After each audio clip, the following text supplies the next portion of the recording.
Global Exterior and Interior Texture Paint.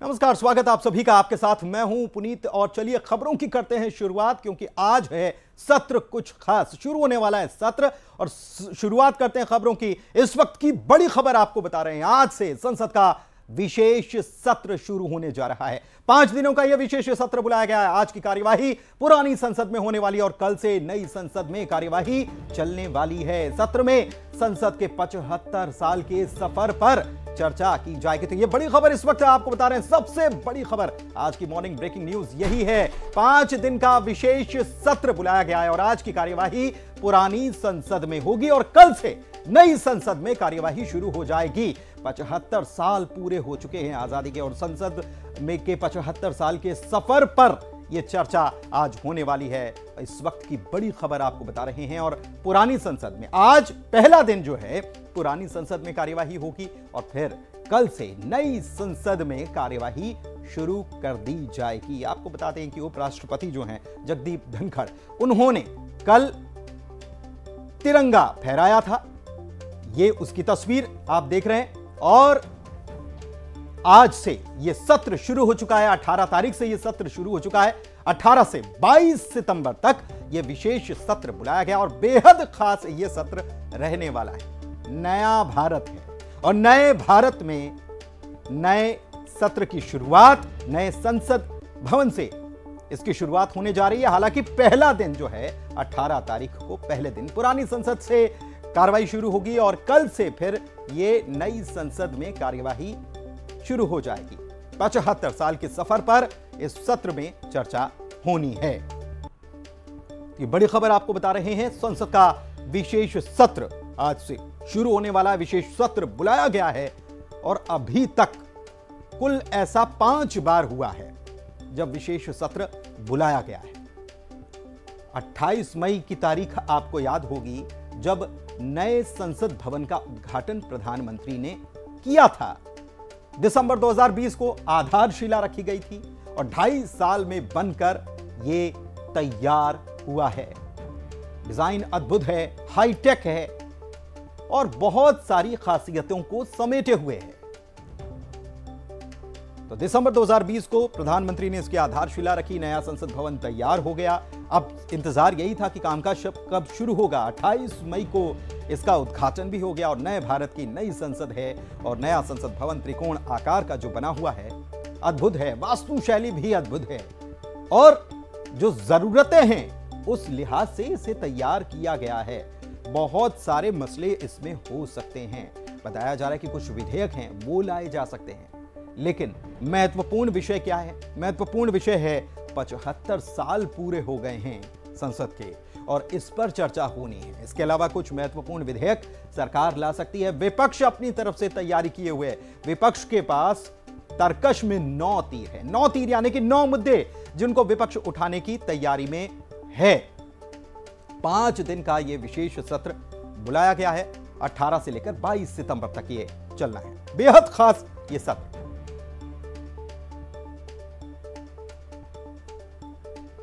नए संसद भवन की खासियतें क्या हैं ये भी आपको बता रहे हैं।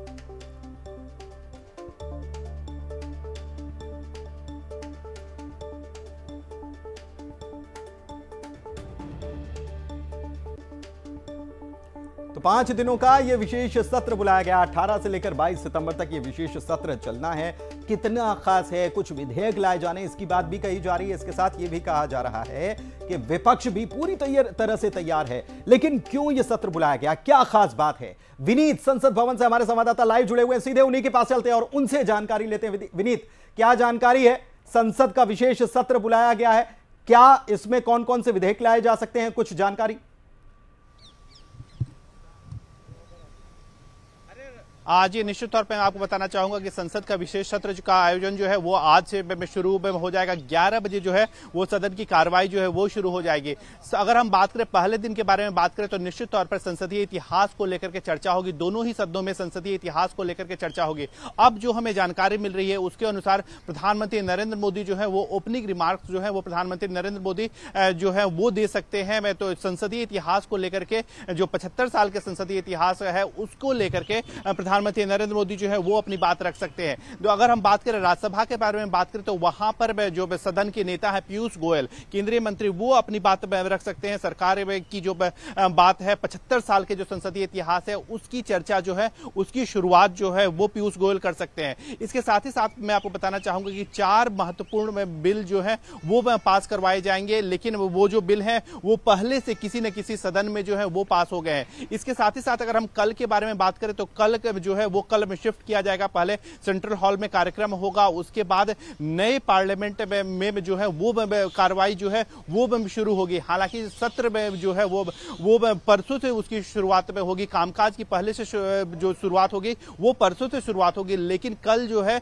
कल में पुराने पार्लियामेंट से नए पार्लियामेंट की ओर में सारे जो सांसद हैं मंत्री हैं वो वहां पर में जाएंगे। तो लेकिन सबकी जो नजर है वो आखिरकार यह है कि आखिरकार बुधवार से लेकर के गुरुवार शुक्रवार तक है, आखिरकार उन दिनों किन बिजनेसों पर चर्चा की जाए। सरकार की ओर से आखिरकार जो बिजनेस बताए गए हैं वो काफी नहीं है कि जिन पर चर्चा की जाए। वही विपक्ष भी जो है वो कई तरह इस तरह के सवाल पूछ रहा है कि आखिरकार सरकार जो है वो क्या में हिडन अपना विधेयक है बिल जो है वो रखे हुए है। हालांकि परसों जो है मंगलवार को बिजनेस एडवाइजरी कमेटी की बैठक होगी और वहां पर सरकार जो है वो बात रख सकती है कि आखिरकार किस मुद्दों पर बुधवार से या फिर उसके बाद चर्चा होगी। इसके साथ ही साथ मैं आपको बताना चाहूंगा कि कल इसको लेकर के सर्वदलीय बैठक भी हुई थी। संसद के विशेष सत्र को लेकर के एक सर्वदलीय बैठक भी हुई थी जिसमें मैं सरकार की ओर से एजेंडे के बारे में जानकारी दी गई, 75 साल के इतिहास की चर्चा के बारे में जानकारी दी गई। वहीं पर कई विपक्षी पार्टियों ने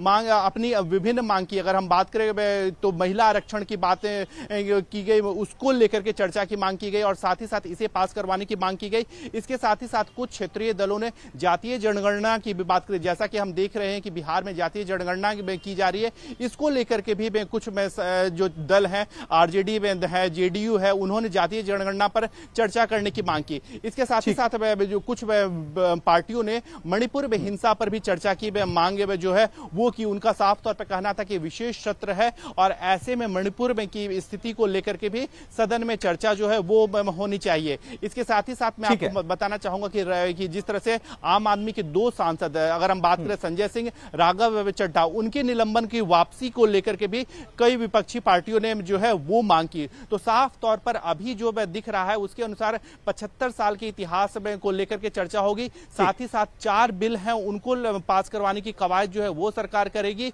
और नए संसद भवन में शिफ्टिंग का काम भी इसी सत्र के दौरान किया जाएगा। चलिए, बहुत शुक्रिया आपका इस तमाम जानकारी के लिए। तो विनीत हमारा सहयोगी जानकारी दे रहे थे और बढ़ते हैं आगे और बात अगली खबर की करते हैं। अगली खबर क्या है? अगली खबर है इंदौर से बड़ी खबर आपको बता रहे हैं। इंदौर में जल संकट छाया हुआ है। जल संकट क्यों छाया हुआ है? बारिश तो लगातार हो रही है और तेज बारिश की वजह से हर तरफ पानी ही पानी नजर आ रहा है, लेकिन इसके बावजूद जल संकट हो गया। क्यों हो गया? तेज बारिश के चलते शहर के कई हिस्सों में जल संकट हो गया है। पानी पीने को नहीं मिल पा रहा है। अधिक क्षमता से पानी की सप्लाई हो रही है। जंक्शन बॉक्स पानी में डूबे हुए हैं और इसकी वजह से परेशानी आ रही है। इंदौर के लोगों को आज परेशानी हो सकती है, ये बड़ी जानकारी आपको हम बता रहे हैं। जंक्शन बॉक्स में जो है वो जंक्शन बॉक्स ही पूरे पानी में डूब गए और इसकी वजह से दिक्कत पेश आ सकती है। एक तरफ भारी बारिश हो रही है, बारिश ही बारिश हो रही है। इंद्र देवता पूरी कृपा बरसा रहे हैं और बल्कि अधिक हो गई है। अब तो कह रहे हैं कि इंद्र देवता बस करो आप, लेकिन इंदौर में इसके बावजूद जल संकट है। पानी पीने का जल संकट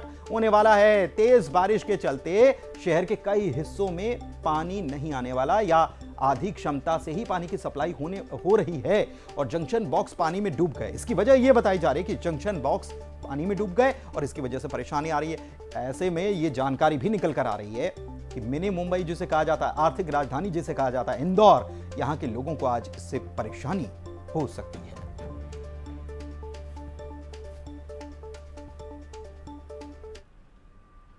और आइए ताजा स्थिति क्या है मिनी मुंबई की, कैसे परेशानी हो सकती है, क्या व्यवस्था बनाई जा रही है, सीधे चलते हैं इंदौर। मिथिलेश हमारे संवाददाता लाइव जुड़े हुए हैं इंदौर से, सीधे उन्हीं से जानकारी लेते हैं। मिथिलेश, क्या जानकारी है? पानी एक तो खूब बरस रहा है, लोग कह रहे हैं इंद्र देवता से कि बस करो, लेकिन दूसरी तरफ जल संकट भी छा रहा है, तो कैसे निकलेंगे इससे इंदौर के लोग? देखिए, इसे कुल ये कहा जा सकता है कि ये आफत की बारिश है। पिछले 1.5 दिनों की हम अगर बात करें तो करीब 12 इंच बरसात हुई है। जगह जगह पर काफी पानी का जो जल जमाव है, और जलूद पंपिंग स्टेशन का जो विद्युत जो बॉक्स होता है उसमें पूरी तरीके से पानी चला गया, यानी जो विद्युत की जो सप्लाई है वो पूरी तरीके से बंद हो गई, जिसकी वजह से वहां पे कुछ ही अब पंप चालू है। 180 MLD की जो पंप है वही चालू है, इसलिए वहां से जो पानी की सप्लाई है, जो शहर के लिए पानी की सप्लाई होती है वो पूरी नहीं हो पा रही है। जो उसकी क्षमता है उस क्षमता से आधे ही पानी की सप्लाई हो पा रही है, इसलिए जो शहर की कई पानी की टंकियां हैं जो पूरी तरीके से नहीं भर पाई है। इसलिए इंदौर में पानी का संकट है। पीने की जो पानी की सप्लाई होती है वो जरूरत जितनी है उतनी नहीं हो पाएगी। उसकी वजह है कि जो विद्युत की सप्लाई है वो प्रॉपर नहीं हो पा रही है। वजह यह है कि जो विद्युत जंक्शन बॉक्स में उसमें पानी भर चुका है, और हमने वो तस्वीर भी इंदौर से दिखाई कि 1.5 दिनों की बारिश में इंदौर के हाल क्या बने, बस से बदतर हो गए थे। आज भी इंदौर की कई कॉलोनियों की स्थिति ऐसी है कि पानी निकलने में अभी 2 से 3 दिन का वक्त और लगेगा। MTH अस्पताल में पानी भरा हुआ है, वहाँ एक्सपर्ट का कहना है, नगर निगम के जो अधिकारी कहना है कि इस पानी को निकलने में करीब 2 से 3 दिन का समय लग सकता है। तो जहां पे पानी अभी इकट्ठा हुआ है, जल जमाव है, धीरे धीरे पानी वहां से निकलना शुरू हो चुका है। लेकिन राहत की बात है कि जो मूसलाधार बारिश थी वो रिमझिम बारिश हो रही है, यानी अब बरसात तो हो रही है लेकिन रिमझिम हो रही है, हल्के फुहारे के साथ बरसात हो रही है, काले बादल छाए हुए हैं। और सबसे अच्छी खबर है देपालपुर से, जहां को लेकर सबसे ज्यादा चिंता जताई जा रही थी कि गंभीर और चंबल नदी उफान पर है। आज सुबह वहां पर हल्की धूप निकली हुई है, तो देपालपुर को लेकर जो प्रशासन अलर्ट पर था, काफी चिंता जताई जा रही थी, लेकिन अब ऐसी स्थितियां नजर नहीं आ रही है। यानी अब धीरे धीरे ये कह सकते हैं कि संकट टलता हुआ नजर आ रहा है। जिस तरीके से हालात बने हुए, अब कहीं ना कहीं वापस से पटरी पे चीजें व्यवस्थित होते हुए नजर आ रही है। यानी जो अस्त व्यस्त जीवन भी हम तस्वीरों में आपके पीछे देख सकते हैं कि जनजीवन जो है वो पटरी पर लौटता हुआ नजर आ रहा है। बहुत शुक्रिया मिथिलेश आपका तमाम जानकारी के लिए। और चलिए बढ़ते हैं आगे और बात अगली खबर की करते हैं। बात अगली खबर यह है कि ग्वालियर से खबर है, पुलिस कर्मियों की शर्मनाक करतूत देखने को मिली है। सटोरियों से 23 लाख रुपए लूटे हैं। सब इंस्पेक्टर और 2 सिपाहियों ने 23 लाख रुपए वसूल लिए। सटोरिया के खाते से ऑनलाइन ट्रांसफर ये रुपए कराए थे। एसपी ने इस मामले में तीनों पुलिस कर्मियों को सस्पेंड किया है। क्राइम ब्रांच ने सिरोल थाना क्षेत्र में सट्टा दरअसल पकड़ा था और उसके बाद यह खुलासा हुआ।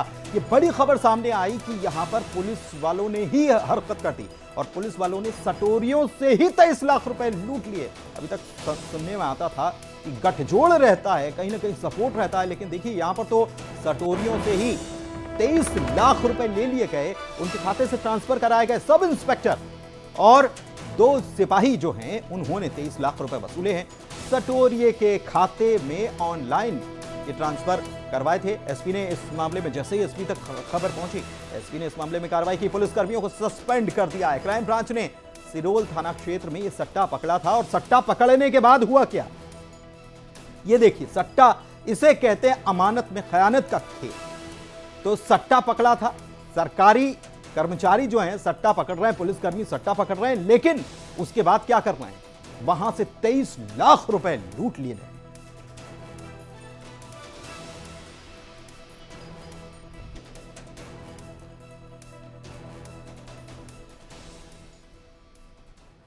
और आइए इस मसले पर करते हैं बात। हमारे सहयोगी सुशील हमारे साथ जुड़े हुए हैं ग्वालियर से, उनसे जानते हैं ये कैसे खेल कर दिया, पुलिस वालों की इतनी हिम्मत कैसे हो गई, कैसे मामले का खुलासा हुआ। सुशील से समझते हैं। सुशील हमारे साथ जुड़े हुए हैं। सुशील, क्या जानकारी है? ये बड़ा हैरान कर देने वाली बहुत खबर है कि पुलिसकर्मी पहले सट्टा पकड़ते हैं और फिर 23 लाख रुपए लूट लेते हैं या अपने खाते में ट्रांसफर करवा लेते हैं। ये क्या खेल हुआ, कैसे पता चला और क्या आगे एक्शन होगा?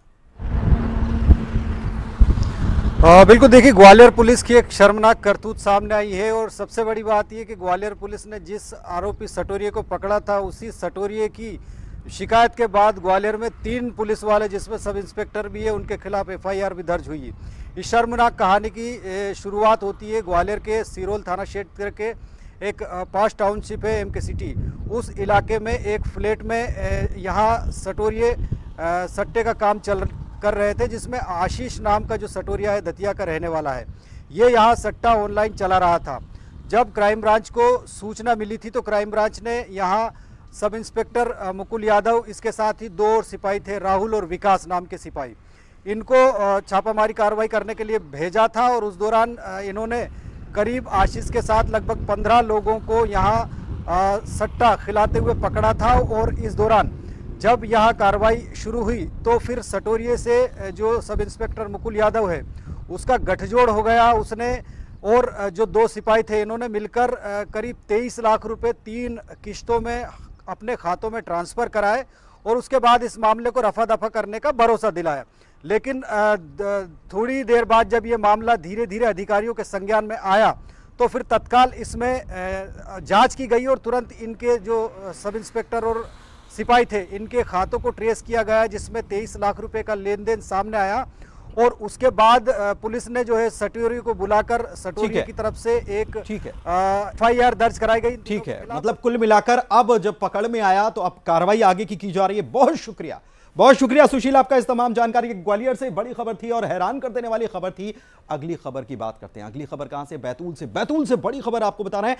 रेत के डंपर से यात्री बस की टक्कर हो गई है और 17 यात्री घायल बताए जा रहे हैं। घायलों को जिला अस्पताल में भर्ती कराया गया। मवेशियों को बचाने के चक्कर में बस हो गई अनियंत्रित। भोपाल नेशनल हाईवे पर यह हादसा हुआ है और अनियंत्रित होकर सीधे रेत से भरे डंपर से ये टकरा जाती है। उसके बाद दुर्घटना हुई तो मौके की तस्वीरें आपको दिखा रहे हैं। क्या हालात यहां पर बन गए देखिए। गाड़ी जो दोनों गाड़ियां जो हैं उनके हालात क्या हो गए। आगे का हिस्सा पूरी तरह से डैमेज हो गया है और इसमें 17 यात्री घायल बताए जा रहे हैं।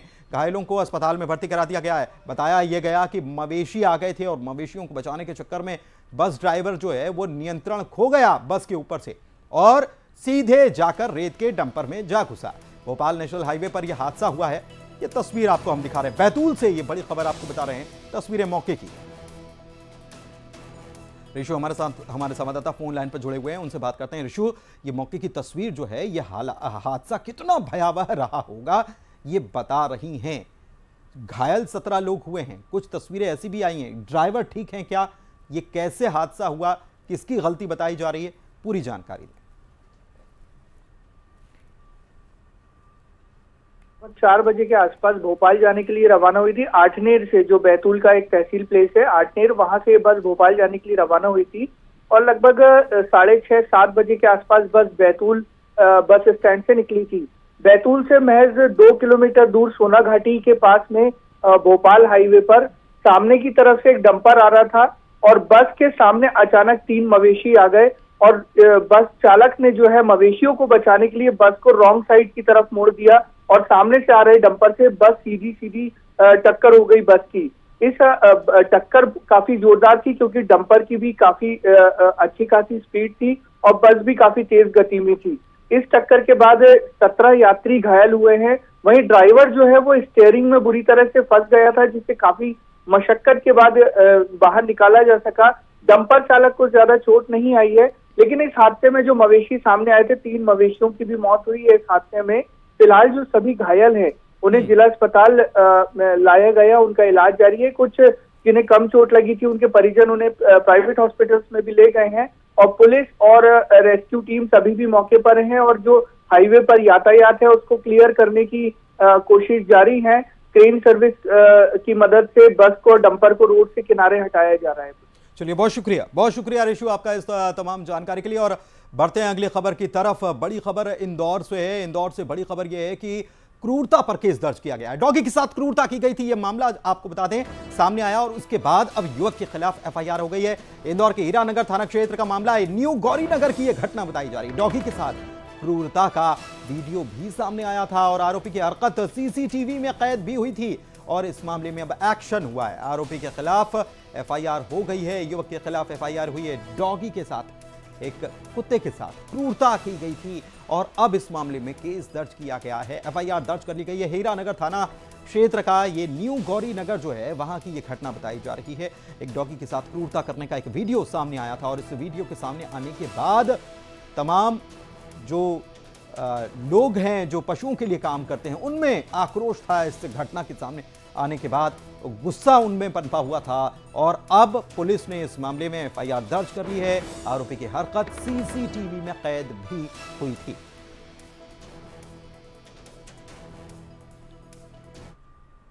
और एक बेहद हैरान कर देने वाली तस्वीर भी आपको दिखाएंगे और खबर आपको बताएंगे। महादेव ऐप को ऑपरेट करने वाले सौरभ चंद्राकर की शादी का वायरल वीडियो सामने आ गया है और ये वीडियो देखेंगे तो आप हैरान रह जाएंगे कि कैसे सट्टा चलाने वाला जश्न मना रहा है, अपनी शादी में कैसे पैसे उड़ा रहा है। वायरल वीडियो में सौरभ चंद्राकर की शादी की रस्में निभाई जा रही हैं और वहीं वायरल हो रहे वीडियो में कई मशहूर हस्तियां यानी कि बॉलीवुड सेलिब्रिटीज ये शादी की पार्टी में एंजॉय करते हुए, डांस करते हुए नजर आ रहे हैं। कहा जा रहा है कि शादी का यह वीडियो दुबई में शूट किया गया, यानी कि दुबई में शादी हुई और इसमें करोड़ों रुपया पानी की तरह बहाया गया। सट्टेबाज की तरफ से यह पूरा इंतजाम किया गया था। कहां से पैसा आया समझ रहे होंगे आप। शानदार पार्टी का आयोजन हुआ, कई नामचीन हस्तियां इसमें शामिल हुई।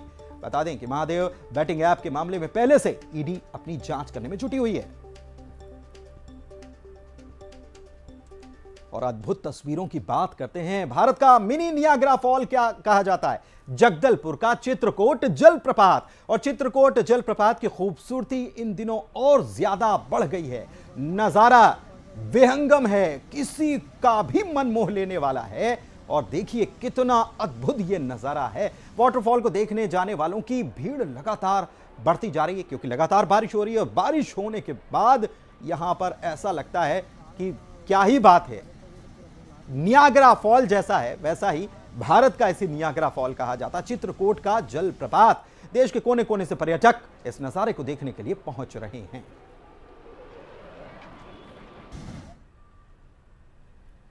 और इसी के साथ इस बुलेटिन में फिलहाल इतना ही, लेकिन खबरों का सिलसिला लगातार जारी है। आप बने रहिए न्यूज़ 18 मध्य प्रदेश छत्तीसगढ़ पर।